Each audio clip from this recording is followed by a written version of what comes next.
Thank you. Thank you very much. So, thank you very much. I'd like to welcome my fellow panelists on stage. We have Jone, from managing partner at FIRSTPICK. Who's next? Philip. Come on, Philip. Philip Jungen, LP investor, angel investor, and Lucanus from Calmstorm Ventures. So the first thing is we'd like to thank the 8 people here who decided to stop by early in the morning. So you get special exclusive information that no one else will get.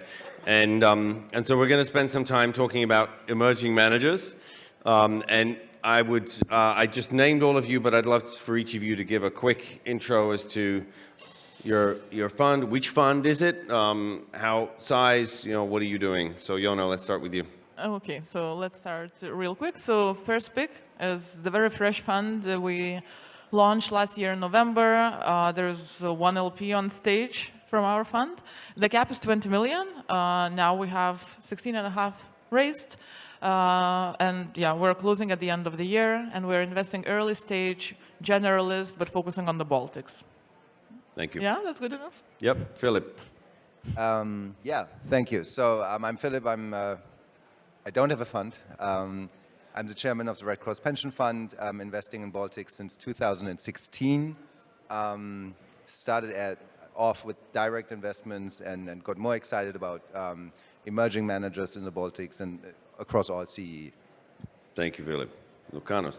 Good morning. I'm Lucanus, founder of Calmstorm Ventures. We are pan-European micro VC focusing on digital health. We started the first fund in 2020, closed it in December, and now investing out of the second fund.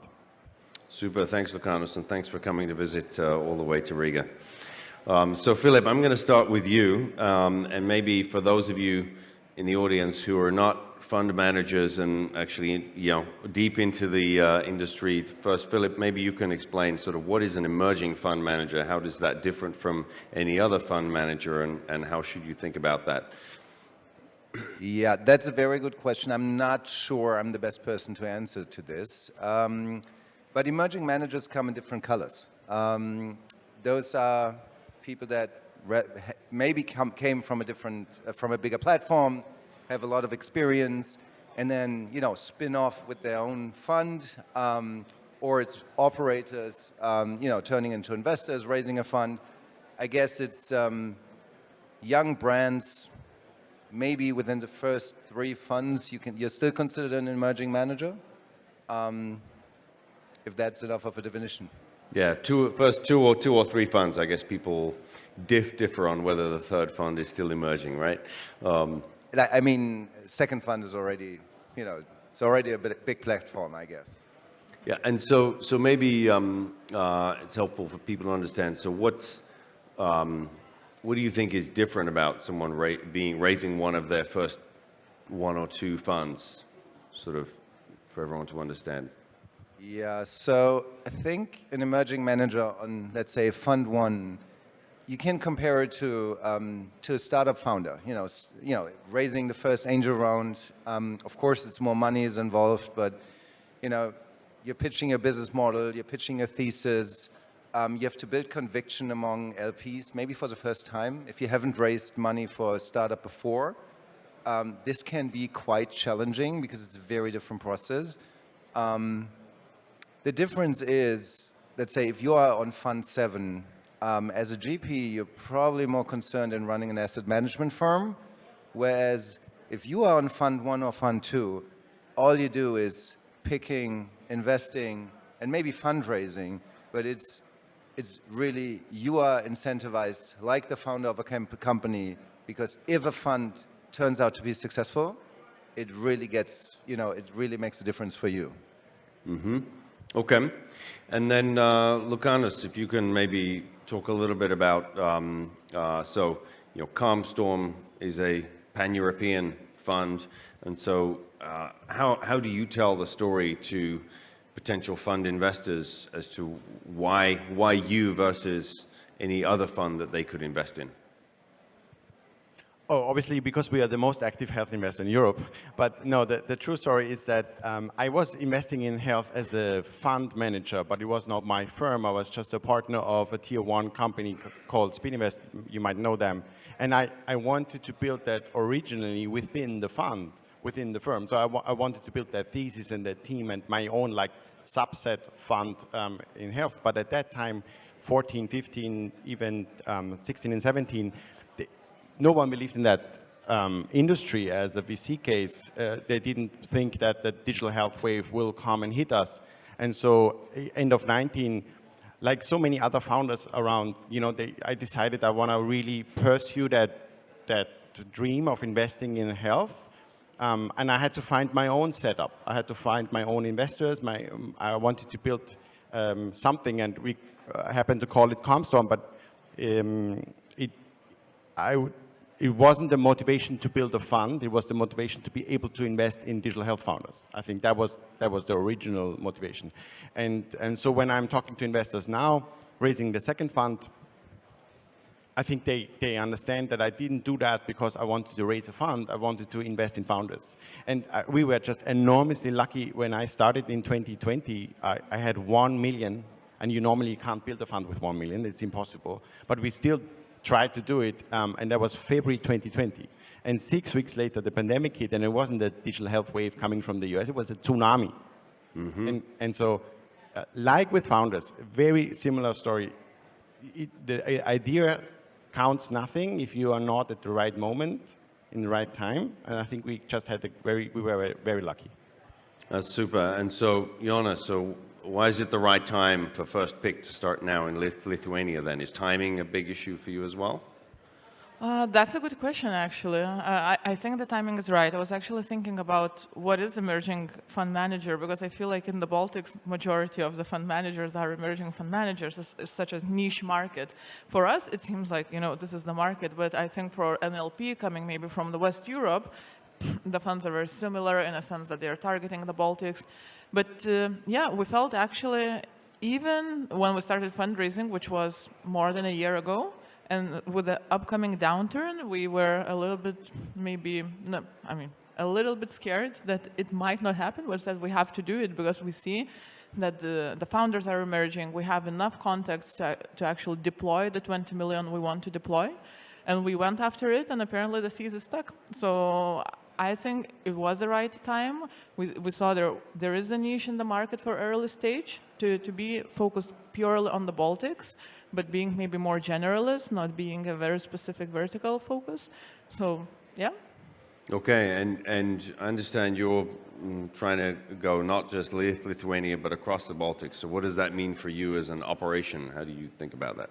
Yeah, so we think still you have to have people in each country to scout for you. But I think, in my opinion, honestly, if you don't have a partner level, someone super well connected for maybe 10, 15 years in the ecosystem, it can be very tough, even in these small markets, to be scouting for me, for example, in Estonia or in Latvia.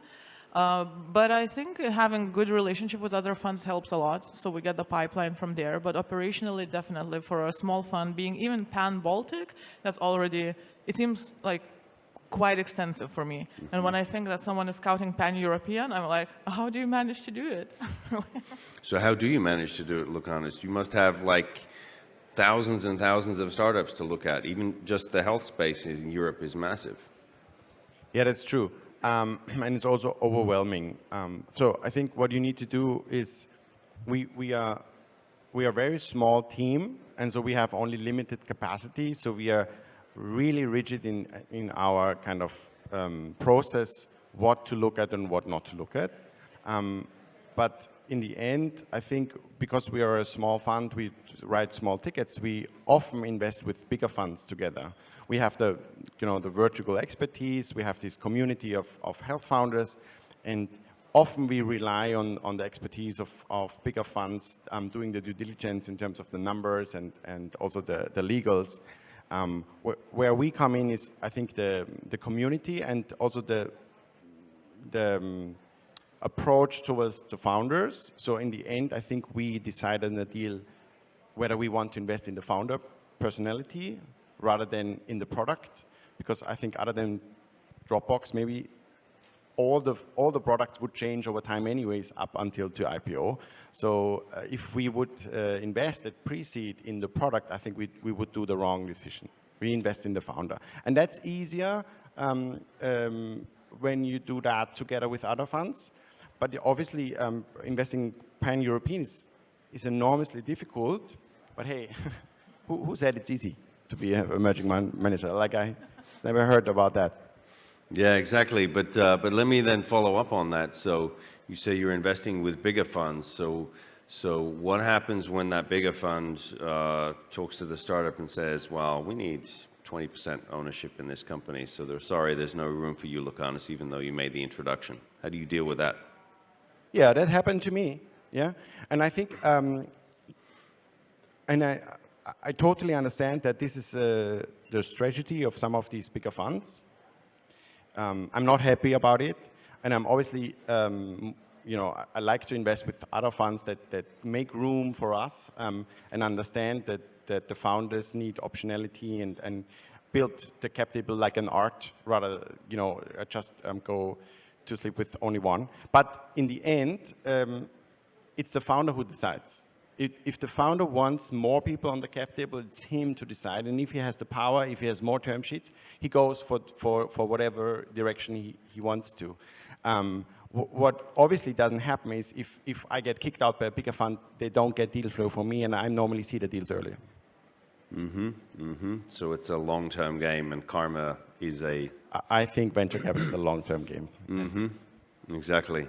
So, Jone, are you also finding this question of, someone coming in and swooping down and stealing your deals? Not really. Good. Yeah. Or not yet? Not yet, maybe. No, I think the timing was right for us because there were not too many active funds also when we kicked off, and that was just half a year ago. So we'll see what will happen. But obviously, when we were pitching to LPs our fund, the main question was how we can make sure that you will be the first one to know someone is building a startup, someone from, I don't know, Vinted or Printful or whatever, an employee is building a startup, how you will know that? How can I make sure Andris doesn't know that? How can I make sure Lucanus is not in the Baltics? But so this was the main question, and I think it definitely persists, and we'll see if it's not going to happen. But on the other hand, we take so much more risk, so I think other funds maybe don't like to come in that early, and we are comfortable with the fact that we'll make quite a lot of mistakes, actually. Okay. And so I guess following on from that, Philip, as you look at investing in emerging fund managers, how do you look at the question of mistakes and write-offs and losses, right? So the earlier these funds invest, the higher the risk that quite a lot of the investments will not work out. Yeah, so I mean, at the end of the day, it's personal taste. For me, what excites me is emerging managers, investing at the earliest possible stage, pre-seed, seed, and investing not just. I mean, and the question is, what's the best way to do it? I don't think there's a great opportunity for a fund, 250 million, 500 million investing in pre-seed, seed. Somehow your fund size is defining your strategy. And then I don't believe in generalists investing in pre-seed seed in, all over Europe. You cannot invest in everything everywhere. This is not going to work. At least I haven't seen it. I strongly believe in local capital. I really like undercapitalized markets. You could argue Germany is, in a way, undercapitalized as well. Maybe not at pre-seed seed. Maybe at Series B stage. Someone in here is trying to solve that as well. But, so it's all about investing in networks. So let's say if you are in the Baltics, the market size is just right, and your network is your geography. On the other side, obviously, there's also a case for people that are not investing in a small geo. Emerging managers investing in a domain expertise, vertical expert funds. They should, again, like investing in pre-seed seed. there is a possibility to invest in a bigger geo, but then only in this domain. So basically, I think, what you're pointing at is what I'm also seeing in the market. There's basically a bifurcation. So the really early pre-seed and seed funds, they're either regional or vertical, right? And you really don't have much in between. So again, it's personal taste. There's like these two types of emerging managers investing out of micro funds. It's local capital, local generalists, or vertical experts that say, pan-European digital health, something I would really like as much as, a local generalist, in the Baltics, investing out of, small capital pools. So you have a follow-on? Yeah, just very quickly. I remember when we were talking with Philip, and he was saying, okay, so what about, I don't know, German companies, if they come to you? And we were like, yeah, it's fine, we'll take a look at them. And then he was like, no, you shouldn't. Like, you are the pan-Baltic generalist, and that's it. Like, don't try to cover because someone is coming to you, because it's impossible that I'll find the best German early-stage founder. Like, no way, over Zoom, right? So that was a lot of the Philip's idea that Bill kind of also, in a sense, focus on the Baltics. That's the best you can do. But having invested in two companies headquartered in Berlin, in Germany, the conclusion was they should flip the company back to the Baltics before we invest, actually, because it's a nightmare investing in Germany. Philip, right? Using this. I might be biased, but yes. Yes, notary hell. So everyone who here is from the Baltics, you have a charmed life with the way things work here. In Germany, it's much, much harder. And so, you should, next time you talk to that German startup, you can say, well, you just need to move the company here, which is much easier, and then we can invest, right? So actually, one thing to follow up on, and actually question first for you, Philip, was accelerators.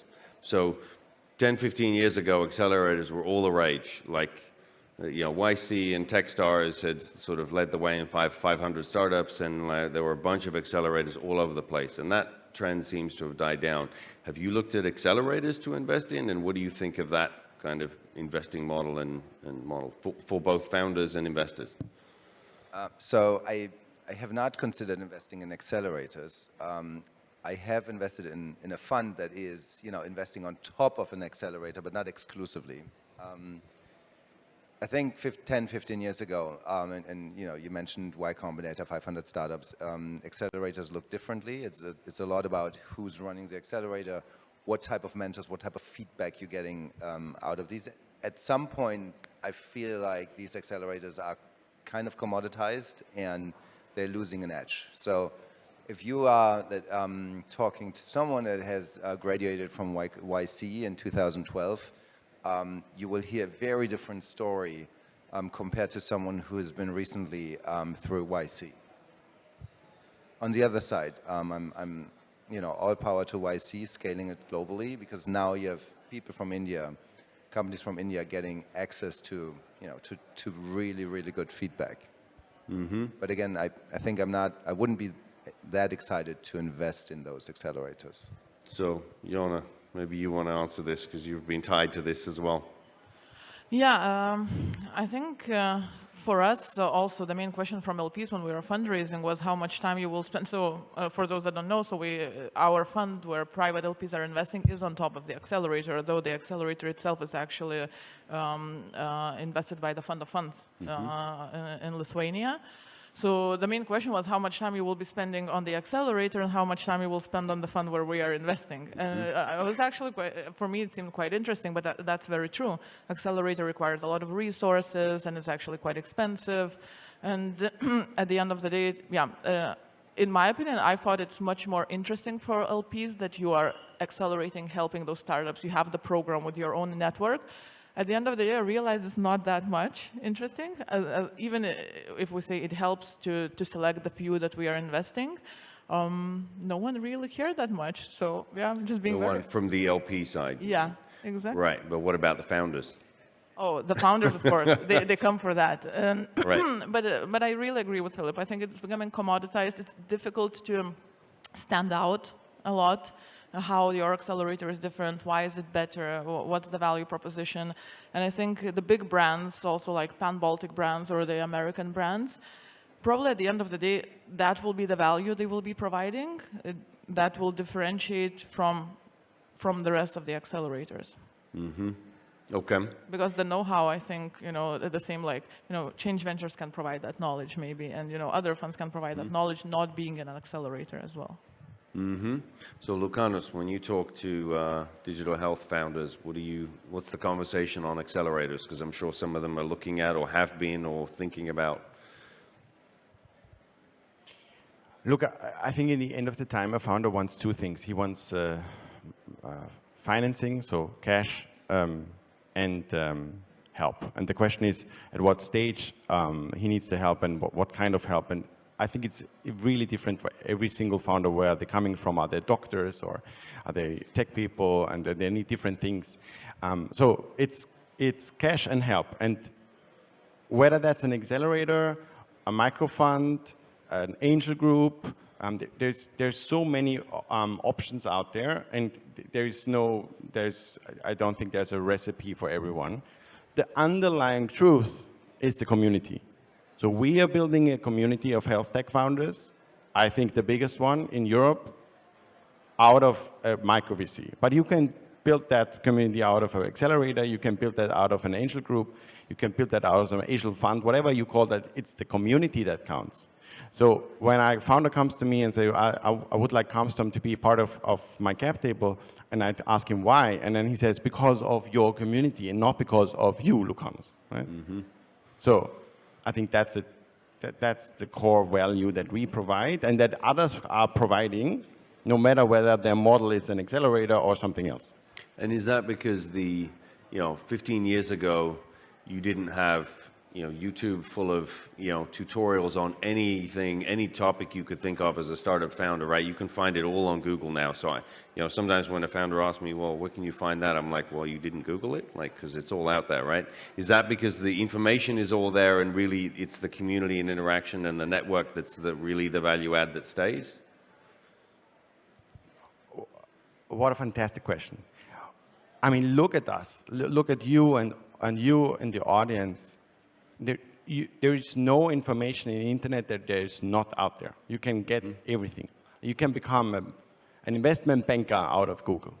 The question is if we as humans really like that, to sit in front of a computer, listening to YouTube videos, or whether we want to be in a closed room, talking to each other from one person to the other, closing the doors, leaving the pitching stage, and letting out something like vulnerability and talking about the failures or the ups and downs, and all of a sudden a certain human connection starts working.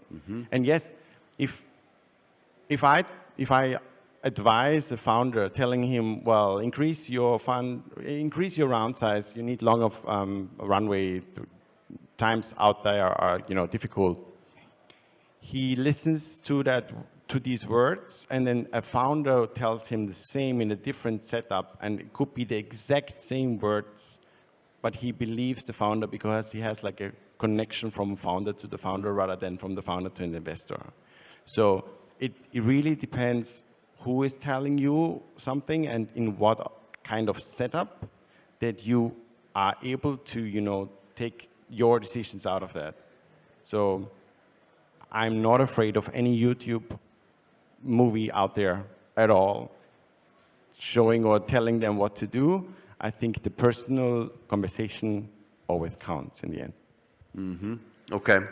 And so one other question is sort of around how you think about the bigger funds with sort of platform, and they have they claim they have all of this, like, masses of people who are going to help fix your marketing, fix your finances and operations. And obviously, as an emerging fund manager, you have small funds. You can't do all of that. So how do you talk to founders about the differences between, or when and what will help? I'd like to jump in because this question always comes up very in the beginning. So what are you offering?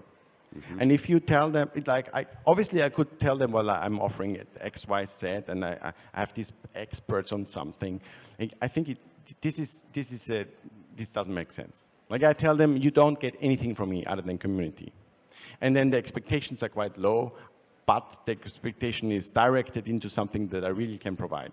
And then out of the community, actually in the community, there are experts on something, but you need to find them and you need to be active and you need to be a founder to get your information from certain persons. The really good founders don't believe the analyst in the big fund anyways. Like I've been in the big fund. We try to sell products to the founders, fund products, hiring and all these kind of things. And the founders would look at us and say, wow, well, they wouldn't believe us that we are delivering the highest quality anyways, because otherwise we would be experts in hiring and not experts in financing of startups. So to cut the long story short, all these platforms make sense at a certain stage, but you need to understand at what stage you are as a founder, whether those platforms help you or whether those platforms don't help you. Jone. Yeah, I totally agree. I think it's very interesting to listen to Lucanus because you've been on both sides, right? So you've been on Speed Invest, which is like a really massive platform, and then you do your emerging fund. But I think we also get that question a lot. So what's next for FIRSTPICK? How are you going to become pan-Baltic, maybe pan-Nordic, whatever? And then you might even jump too fast to say, we'll have teams everywhere. And doing everything. Yeah, exactly. And then does it even make sense? And it's really a question of like, why would you do that? How do you see it evolving? And honestly, I think it takes the kind of the leanness out of the funds and you become much more operational, bureaucratic, etc. But at the same time, it's also a tough thing to do, to build a very well-performing, unified platform. I think that's why there's just that little, and emerging fund managers, they take those gaps where you might not need to be a platform, but you're very well covered, a super niche. So, Philip, the last word from you. So I'm sure you're very well connected. You could invest in funds with like big platforms and lots of plays. So have you? No? Why? So I think there's, big platforms or big funds with platform teams, it's definitely a product for many, many founders. I have not looked at those at all. There's one reason. I'm not that excited to invest in saturated markets. Mostly these funds, or like the first platform funds, have been developed in the US, but at a point where there was like an optionality. You had a lot of funds to choose from. If you are looking at CEE, Baltics, Ukraine, Poland, these markets are so undercapitalized. I think you are, as a founder, you're more concerned about who is your investor, what is the guy that's top of mind of the founders. I don't think you, as a founder in the Baltics, you're looking for this one platform which is solving sales for you. I think it's a very different product for different founders. In undercapitalized markets, I don't think these platforms are a product yet, and not even in Estonia, which is arguably the most advanced market when it comes to venture capital. I'm not seeing platforms developing there. But when Andreessen Horowitz comes and puts down a term sheet on one of your companies, what do you say? Don't take the platform, take the local manager? Again, it's a personal choice. And to be honest, if you are able to accept money from a global tier one VC, I would probably tell every founder to take it. And I think Jone would do the same. Because statistically, your next valuations are significantly higher. So, may I jump in? Just very quickly. Sure. I'm totally contrarian. Go on. So I think platforms are super helpful, and my previous statement should not be pitching against these platform funds, but it's a question of the stage. Yes. I think that's the crucial question. And if a tier one or US global fund comes in Europe or in the Baltics or in Austria or somewhere and puts in an offer for a pre-seed ticket, I would tell the founder, don't take it. Because it's an option. They paid themselves an option to, rather than invest later the real capital that they need to deploy out of their 2 billion fund, whatever. And if the option fails, then the startup fails because no one else will touch it. Yes. Because it's considered having a black mark. Andreessen won't follow on, therefore no one else should invest. Like Sequoia as a pre-seed, cool, but then you are with Sequoia until the end, right? So don't underestimate the signaling effect of a tier one fund that is far too big for your stage to get that in that early stage. Go with the fund investors that are specialized for your stage by stage. And if you then have the opportunity to work with Andris at Series A with their platform, you made it. Super. All right, well, that's a great finish to finish on. Thank you very much. A round of applause for my panelists. Thank you. Thank you.